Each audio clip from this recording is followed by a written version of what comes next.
History is filled with figures whose actions defy our understanding of morality.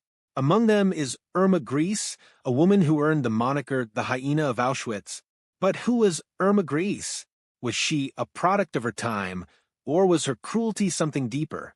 Today, we delve into the chilling story of one of the youngest and most infamous guards of the Nazi concentration camps, a story that continues to provoke debate and reflection. She was one of the most beautiful women I have ever seen. Her body was perfect in every line, her face clear and angelic, and her blue eyes the gayest, the most innocent eyes one can imagine. And yet, Irma Grese was the most depraved, cruel, imaginative pervert I ever came across. Those haunting words come from Dr. Gisela Perl, a female inmate doctor at Auschwitz-Birkenau, describing one of history's most infamous figures, Irma Grese. Irma Grese. To the prisoners of Auschwitz, Ravensbrück, and Bergen-Belsen, her name was synonymous with terror. Beneath her Aryan beauty, a vision carefully crafted to fit the Nazi ideal, was a mind consumed by violence and sadism. Rising to become the second highest-ranking SS female overseer at Auschwitz by the age of 20, Grese's reign of cruelty left scars that outlived her victims and earned her a chilling place in history. But how did this young woman, born in the quiet village of Rechen, Germany, become one of the most feared figures of the Holocaust? What shaped the life of Irma Grese, and what could have led her down such a monstrous path? Irma Ilse Ida Grese was born on October 7, 1923, in Rechen, a small, picturesque village in northern Germany.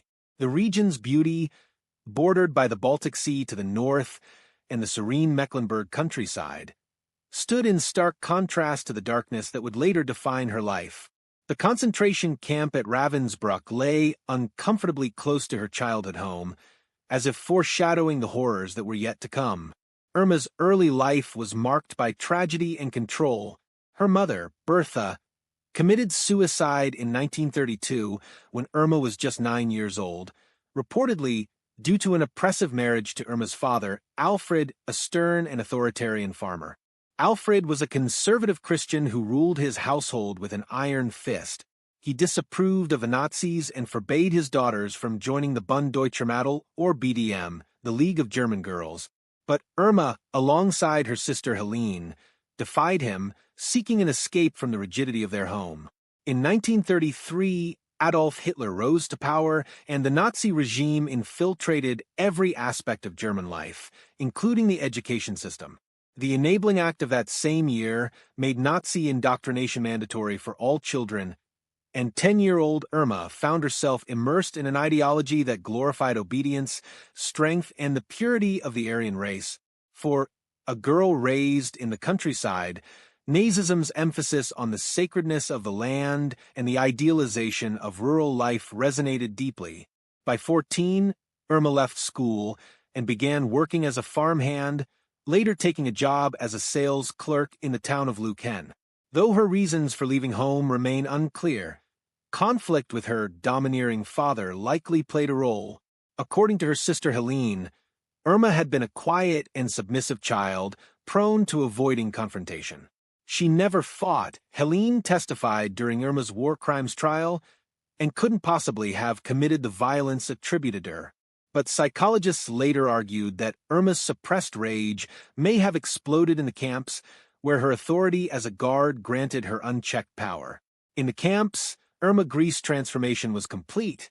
Prisoners spoke of her calculated cruelty, acts that seemed to transcend mere duty and veer into personal enjoyment. Whether motivated by hatred, ideology, or a need to assert control, her actions terrorized thousands. As the war ended, so too did Irma Grese's reign of horror. Arrested by the British in 1945, she faced trial for war crimes and was convicted and executed at the age of 22. Yet, decades later, her legacy endures, raising uncomfortable questions about human nature and the capacity for evil. How could a young woman with such an unassuming past become a symbol of brutality? What does her story tell us about power, ideology, and the darkness that lies dormant in the human soul? Irma Grese's life offers no simple answers, only a chilling reminder of the horrors wrought by a regime that demanded blind loyalty and celebrated cruelty as strength.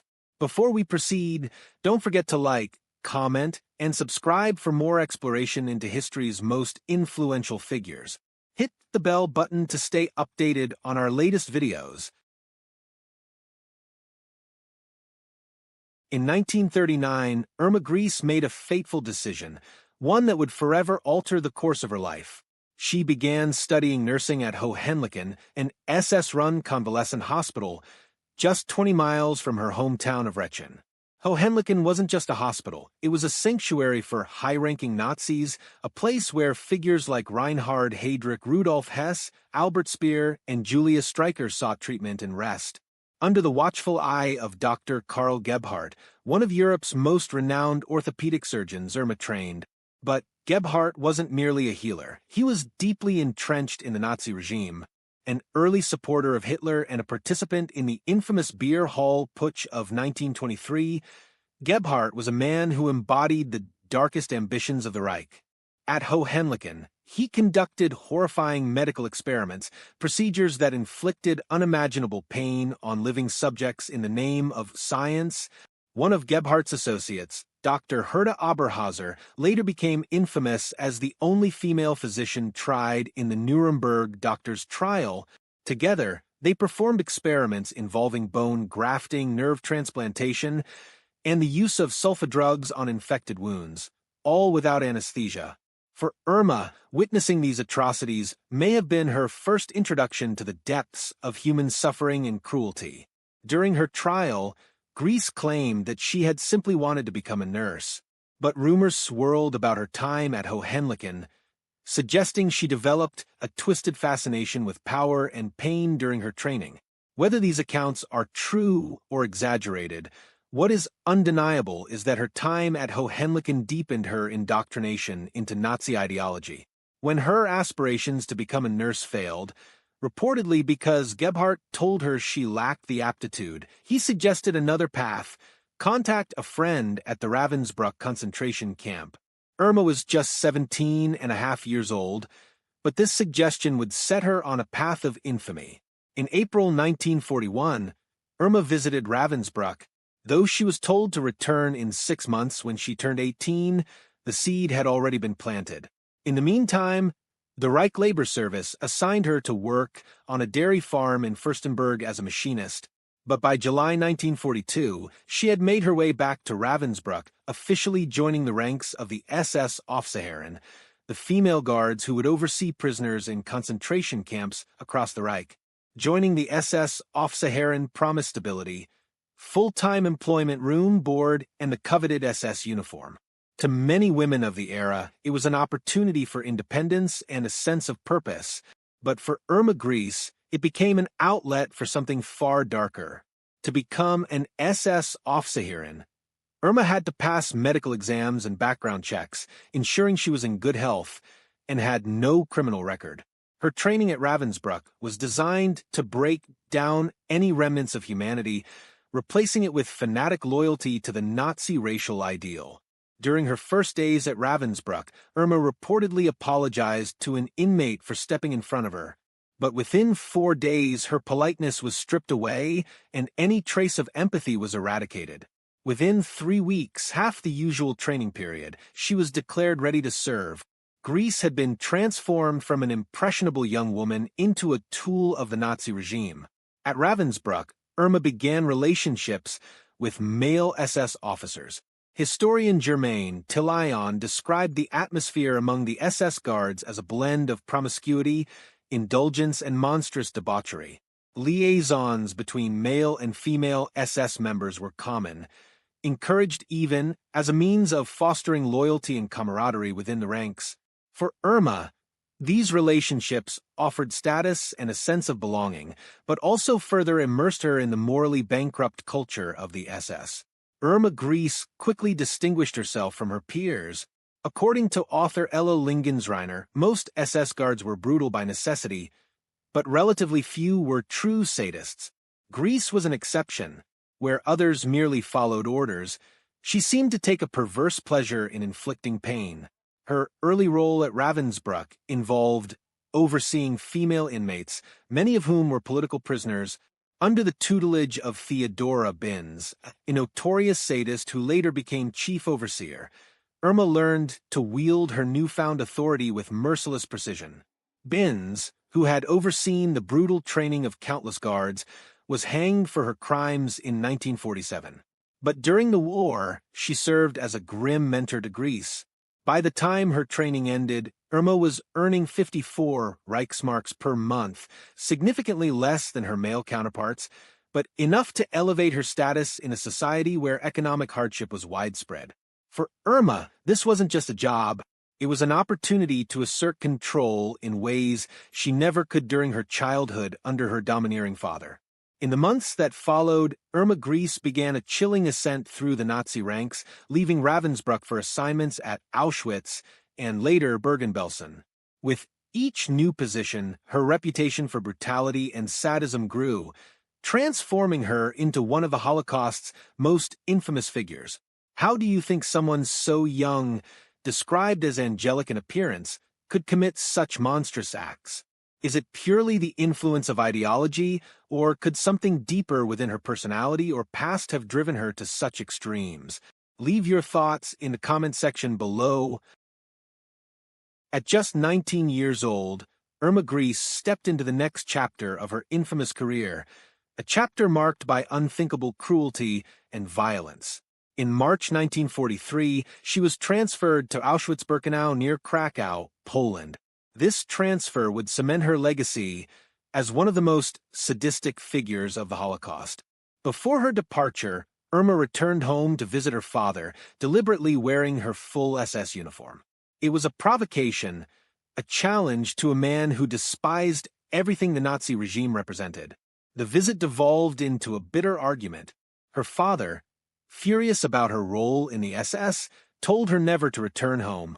According to testimony during her trial, the encounter ended with him beating her. In court, British prosecutor T.M. Backhouse questioned Irma about this confrontation. She wept openly, an unusual display of vulnerability for a woman known for her coldness. Her sister Helene later corroborated the story, suggesting that Irma carried the weight of her father's disapproval throughout her life.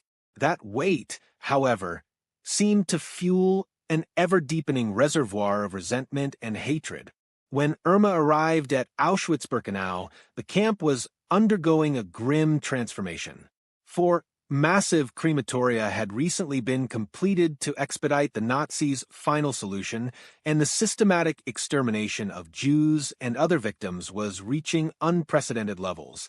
Irma's first assignment placed her in the women's camp at WWII/B, where she took on roles ranging from supervising work details to censoring prisoners' mail.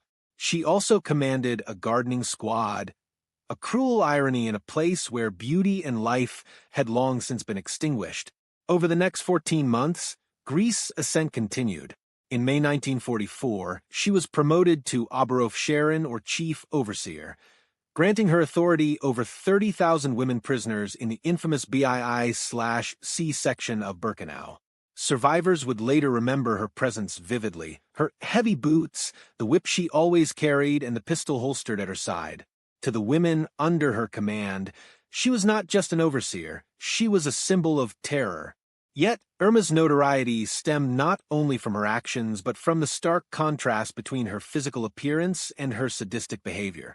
Her natural blonde hair, piercing blue eyes, and meticulously tailored uniforms earned her nicknames like the Beautiful Beast and the Blonde Angel of Hell. Survivors described her as hauntingly beautiful, a cruel juxtaposition against the ugliness of her deeds. Dr. Gisela Pearl, an inmate physician, wrote of Irma, "She was the most beautiful woman I have ever seen. Her face had an angelic clarity, and her blue eyes were the liveliest and most innocent eyes imaginable. But Irma's beauty was a weapon of its own." Survivors recalled the torment of seeing her wear expensive perfumes stolen from the belongings of murdered prisoners as they themselves lived in filth and deprivation. Her clothing, custom-tailored by a former dressmaker from Vienna or Budapest, spoke to the vast wealth plundered from the victims of the Holocaust. One of her favorite outfits, they said, was a sky blue jacket paired with a dark blue tie, a striking look that belied her monstrous nature. Irma reveled in her appearance, often spending hours in front of a mirror styling her hair. She dreamed of a glamorous future, once declaring, "After the war, I'm going to be in films. You'll see my name as a star on the screen." But Irma's star was already rising, for all the wrong reasons. Her sadism knew no bounds. Survivors recounted her using her whip and pistol to punish inmates for minor infractions. One of her particularly heinous practices was whipping women across the breasts, causing severe injuries that often became infected. Dr. Gisela Pearl recounted being forced to operate on these injuries with nothing but an unsterilized knife and without anesthesia. The screams of the victims haunted the prisoners, but seemed to excite Irma. Dr. Pearl described one such moment. "I happened to look up and encountered the most horrible sight I have ever seen." Irma Grese was enjoying the sight of this human suffering. Her body swayed rhythmically, her cheeks flushed, and her wide-open eyes had a rigid, staring look. She was lost in the moment, overtaken by sexual paroxysm. Grese's cruelty extended beyond her whip and pistol. Survivors recalled her commanding vicious dogs to attack prisoners who fell behind during forced marches. Judith Stricktribben, a former inmate, recounted an incident where Grese's dogs mauled 2 women during a work detail. The dogs were tearing at the girls' bodies. Stricktribben wrote, "Irma came closer to observe. Her eyes were bloodshot. The sight of the blood intoxicated her. She panted, visibly aroused. We stood in a trance, as if watching a gladiatorial combat. Even in the most vulnerable moments, Grese found opportunities for cruelty. Survivors told of her tying the legs of a woman in labor, forcing her to endure unimaginable pain. To Irma, suffering wasn't just a byproduct of her duties, it was the goal." Irma Grese's reign at Auschwitz-Birkenau would come to an end in 1945, as the Nazis faced defeat, but her legacy of terror would outlast her brief tenure. Her actions left scars that could never heal, etching her name into the darkest chapters of history. How does one reconcile such beauty with such brutality? Irma Grese was not the first, nor the last, to prove that evil can wear many faces. Her story serves as a chilling reminder of what can happen when ideology, power, and cruelty collide. Irma Grese's reputation extended beyond her violence. It delved into her alleged sexual exploits. Survivors and historians alike have recounted tales of her taking both male and female lovers among the prisoners and SS personnel. Among her supposed lovers were 2 infamous names: Dr. Joseph Mengele, known as the Angel of Death, and Joseph Kramer, the commandant of Auschwitz-Birkenau and later Bergen-Belsen. Grese was said to have stood alongside Mengele during selections, choosing who would live and who would face immediate death in the gas chambers. Survivor accounts describe an incident during one such selection where prisoners attempted to escape. Grese herself pursued and captured them, beating most with her hands and kicking them with her boots. By some accounts, Grese was directly responsible for the deaths of up to 30 people per day. Her relationships with inmates added another layer to her depravity. Grese was known to have affairs with several female prisoners, including a Blockova, a prisoner block leader. But when her interest waned, the Blockova was sent to her death. Even Mengele reportedly ended their relationship when he discovered Grese's affairs with women, which violated Nazi racial and moral codes. Iris Langer, a Jewish inmate, recounted Grese's unwanted advances. She pointed to the Star of David sewn onto her uniform to remind Grese of the prohibition against relations between Jews and Germans. Grese, oddly, left her unharmed, commenting that she was a Jew different from other Jews. Author Olga Lengyel provided the most detailed descriptions of Grese's sexual excesses. Lengyel recalled narrowly avoiding an encounter with Grese by bribing her dressmaker, Madame Greta, with margarine.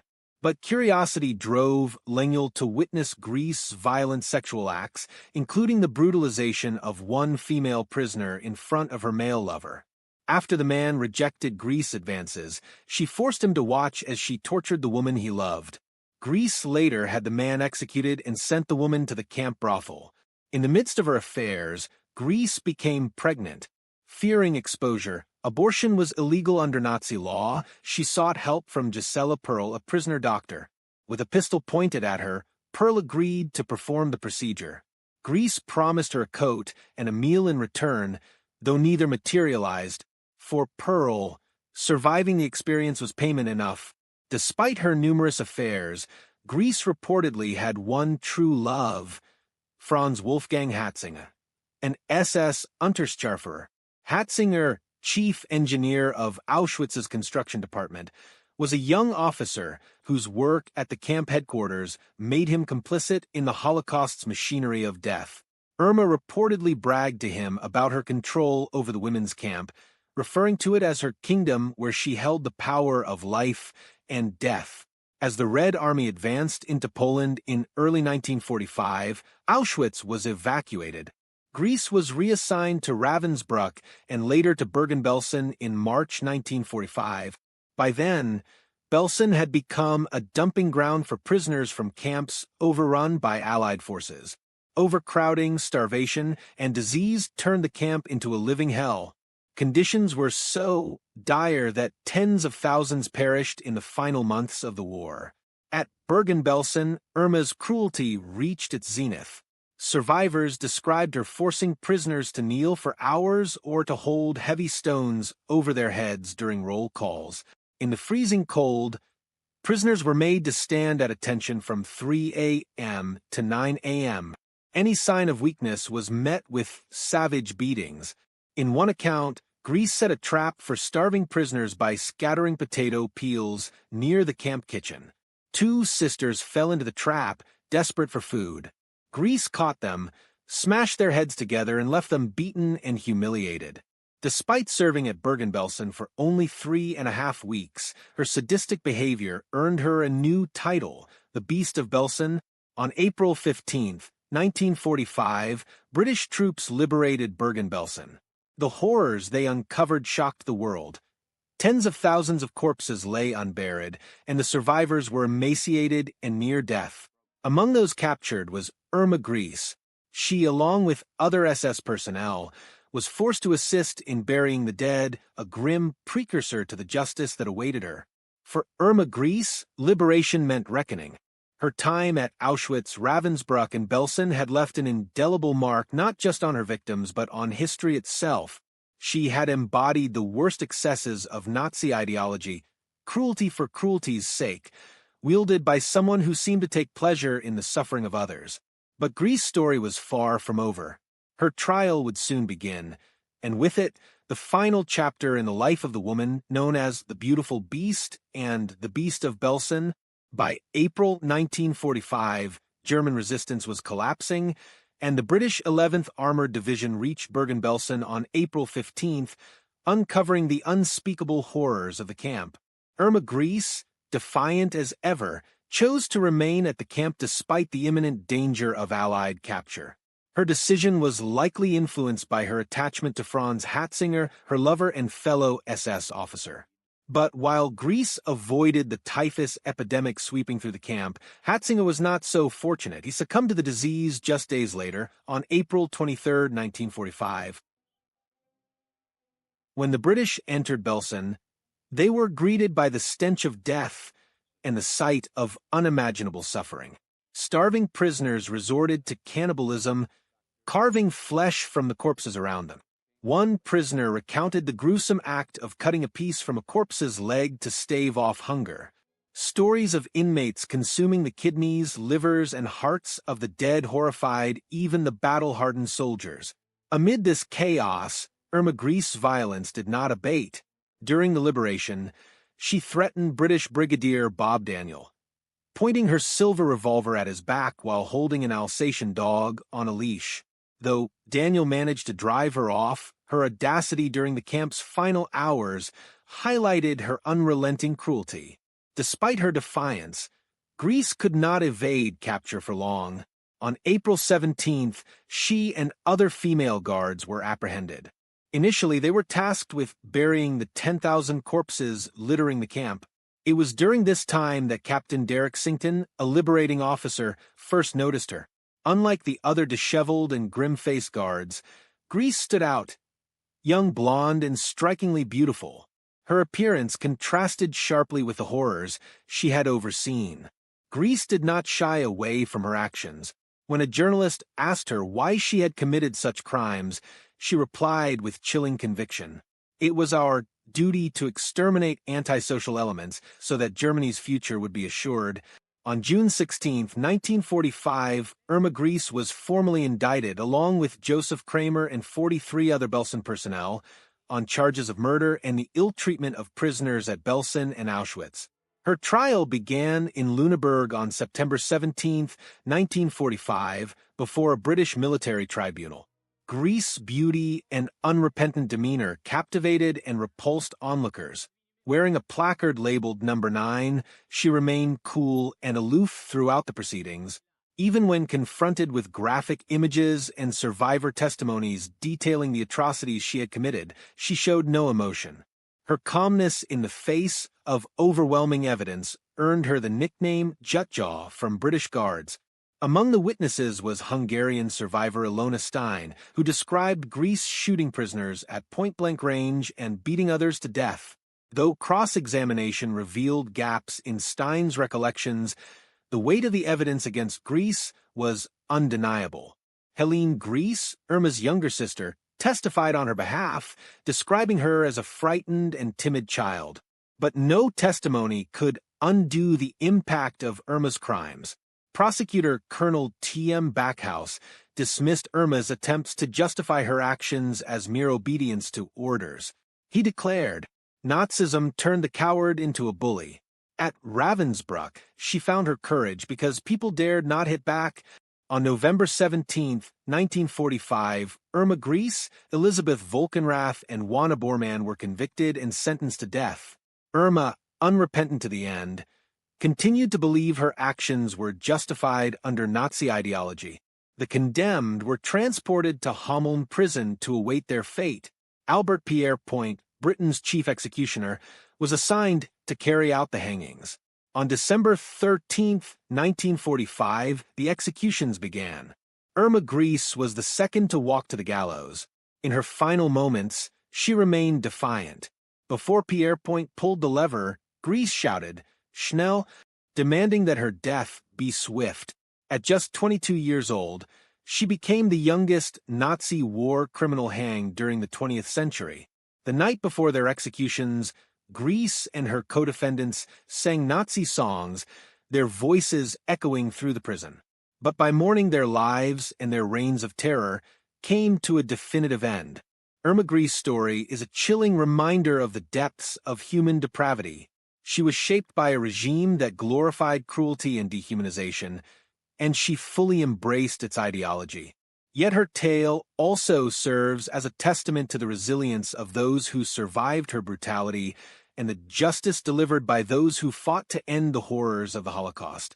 While the world remembers Irma Grese as the beautiful beast and the beast of Belsen, it is vital to honor the voices of her victims and the sacrifices of those who ensured that justice was served. If this story captivated you, don't forget to like, share, and subscribe for more powerful documentaries.